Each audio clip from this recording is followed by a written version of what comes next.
But then if you see me confronting you, it really means you've crossed a lot of boundaries and you have danced on top of my head a lot of times. That is the only time I can confront someone. Otherwise, I do not confront people. I'm reserved. Just like any typical Zimbabwean, we just don't confront people and we like to just maintain peace.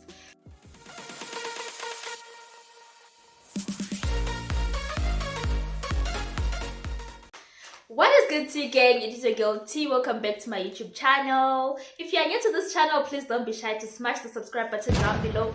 Turn on your post notifications to get notified every time I post a video. Guys, today I am back with another lit video. Today I am going to be talking about the 9 Zimbabwean behaviors that I will never stop living in South Africa. Guys, you know that I've been here for over a decade now, and guys, there's some behaviors that I will never ever dilute since I came to South Africa.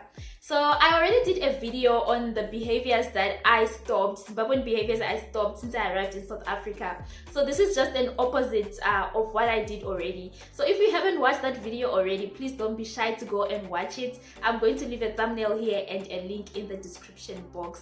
So without any further ado, let's get down into the video. Okay guys, so the first behavior that I will not stop living in South Africa is the negotiating behavior that Zimbabwean people have.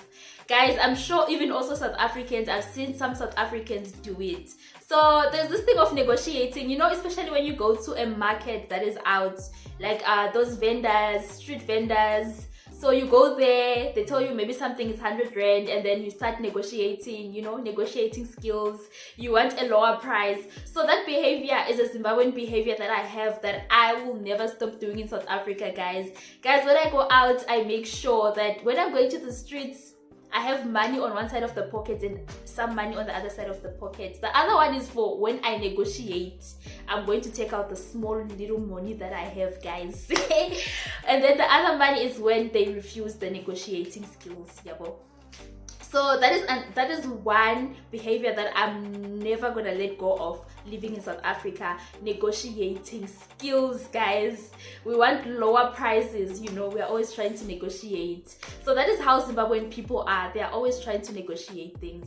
And then number 2 behavior that I'm not willing to let go is my language. So now we have many Zimbabwean people who arrive in South Africa and then they start saying they forgot how to speak Shona. That is never going to be me. Never ever. I will always remember Shona, guys. I arrived here when I was small, but I will never forget my language. So it's a cultural thing. It's actually my culture. It's where I come from. It's my mother tongue.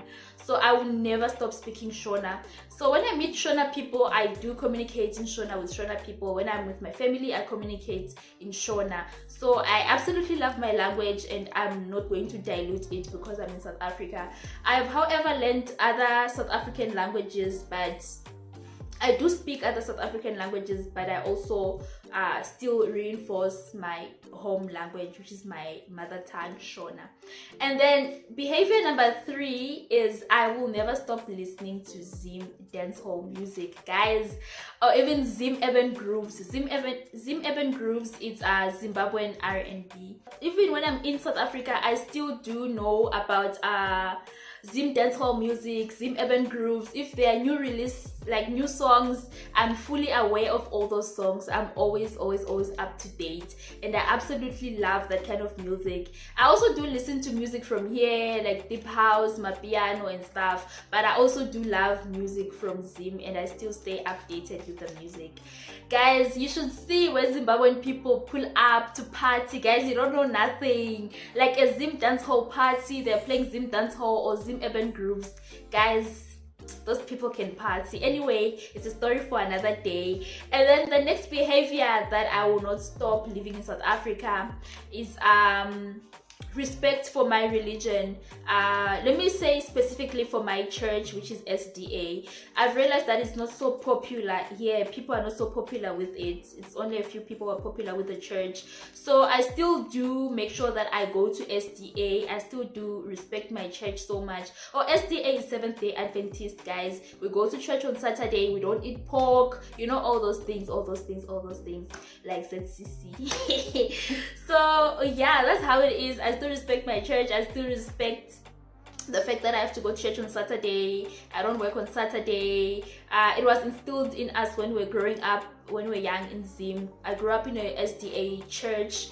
Like my family, my extended family, we are from SDA. So I grew up in an SDA church, and I still go there, guys.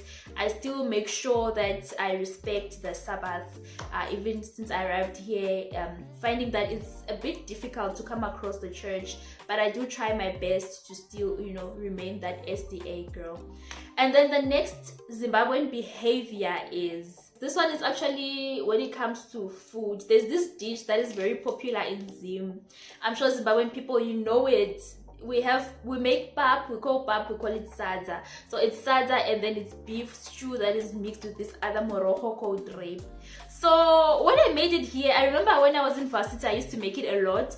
And in varsity, we used to stay in like a commune. It was like a commune where you cook, and there are other people also staying there. So when people used to see me cooking it, they used to say that the dish is quite weird. So I thought maybe you're also familiar with it here in South Africa. But my friends used to say it's weird, because also of the type of morocco that I was using and mixing with beef stew. But anyway, I am not willing to ever let go of that dish, guys. Even if I'm to become a millionaire, that dish is not going anywhere. I love it. I love that dish. I'm just going to put a picture up here for those people who don't know what I'm talking about, so you guys can see the dish I'm talking about. I absolutely love it, and ever since I've been living here, I still make sure that I make that dish now and again. But then that dish really slaps different from when you're back at home. I don't know why. It tastes different when I'm home than when I'm here. Anyway, the next Zimbabwean behavior I'm not willing to stop is being reserved. Like in most of my videos, I do speak about Zimbabwean people and their behaviors, that they are reserved people. When I say reserved, I mean like people who don't confront other people directly, like in the name of maintaining peace between the two people.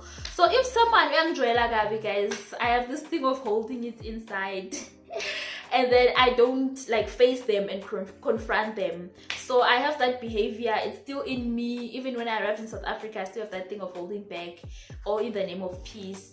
But then if you see me confronting you, it really means you've crossed a lot of boundaries and you have danced on top of my head a lot of times.